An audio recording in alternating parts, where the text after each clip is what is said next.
BTR गोरोबथाखौ PIL होनाय जायाखै, नाथाय गोरोबथायाव थानाय माखासे दफाफोरखौसो होनाय जादों, बुंदों रिहन दैमारि बिथाङा। दिनै उदालगुरि जिल्ला भैरबकुंड ब्लक कमिटिनि बानजायनायाव बिपिएफ हानजाया सनाय गरायमारि साहित्य भवनाव 10थि बोसोरारि जथुम्मा खुंफुंदों। हाबाफारि बादियै फुंनि समाव हानजानि फिरफिला बिरहोनायजों लोगोसे मुंख्लं गेदेमाफोरनिसिम बिबार बावदों। बे हाबाफारियाव गाहाय आलासि महरै बाहागो लायो बारग' मन्त्रि रिहन दैमारि, धोनस्री समस्तिनि एमसिएलए फ्रेस मुसाहारि, त्रिदेब दैमारि, रिफेन दैमारि, रबिनसन मुसाहारिजों लोगोसे गोबां हानजानि मावथि आरो रायजो राजाफ्रा बाहागो लादों। आलासि बिथांमोना खौरांगिरिफोरनि सिगाङाव बेबादि बुंथिदों, बिटिआर गोरोबथाखौ पिआइएल होआखै, नाथाय बेवहाय थानाय माखासे दफाफोरखौसो होनाय जादों होननानै बुंदों। लोगोसे बिथांमोना बुंबावोदि रायजो राजाफ्रा दाबो बिपिएफ हानजानि फारसे अननाय आरो मोजां मोननाया दङ होननानै बिथांमोना खौरांगिरिनि सिगाङाव बुंथिदों। उदालगुरिनिफ्राय सोरांसार बाग्लारिनि खौरां।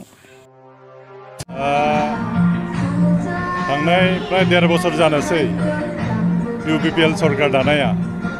रायजो राजाफ्रा मोनसे सोलायनाय नागिरनानै हयथ' इउपिपिएलनो भट होदोंमोन, खिन्थु दायो रायजो राजाफ्रा नुनो मोनबाय प्रमद बर' बिथांनि दैदेननायाव इउपिपिएल सरकारा रायजो राजानि जिथु गांनाय उखैनाय आरो जिफोर जोंनि बिटिसि ओनसोलनि जिफोर समस्या बेफोरखौ समाधान खालामनो हायाखै।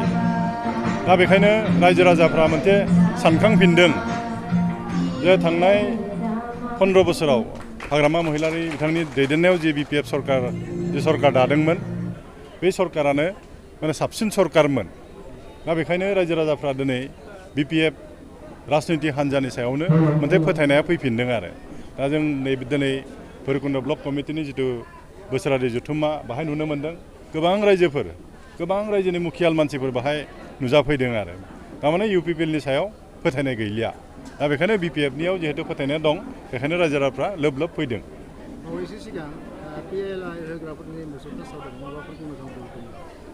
बेखौ अबयसे पिआइएल होनायनि सोमोन्दै आं खोब मोजां मिथिया, अब्लाबो बिभिन्न संबाद माध्यमनि जुगेदि जिखिनि मिथिदों, आं सानो बेयाव बिटिआर एकर्डनि जेबो खहा जानाय नङा।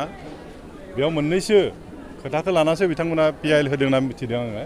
जेरैहाय क्षमता, बिटिसि एकर्डनि जिथु क्षमता बेखौ आसाम सरकार लांफिननाय, बिटिसि एकर्डनि जुगेदि जों जिखिनि गामि मोनदोंमोन, बिथा मोनदोंमोन, बे दानख'नायफोरनिसो बिथांमोना पिआइएल होदों।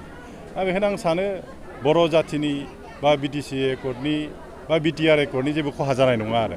मोननैसो क्षमता आरो ओमफ्राय गामि दानख'नाय बेफोरखौ लानासो बिथांमोना पिआइएल होदों होननानै आं मिथिनो मोन्दों आरो। दा बे समाव बर'जों बर' माने खोब दावराव जानायखौ नुनो मोन्दों राजखान्थिनि बेलायाव, बेनि सायाव सारनि कमेन्टआ मा जागोन?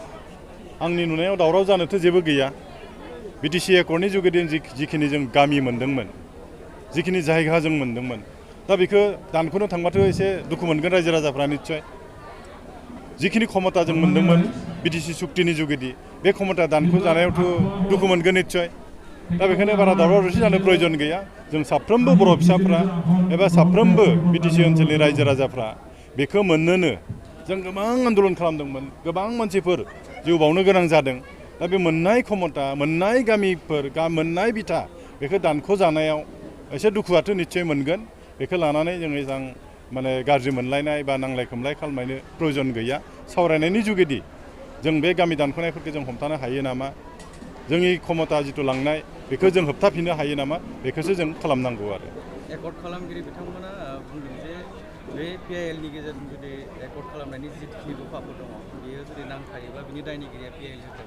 आं सानो पिआइएल होनायाव बिथांमोना मा लिरदों, माखौ लानानै बिथांमोना पिआइएल होदों, बिनि सायावसो निर्भर खालामगोन।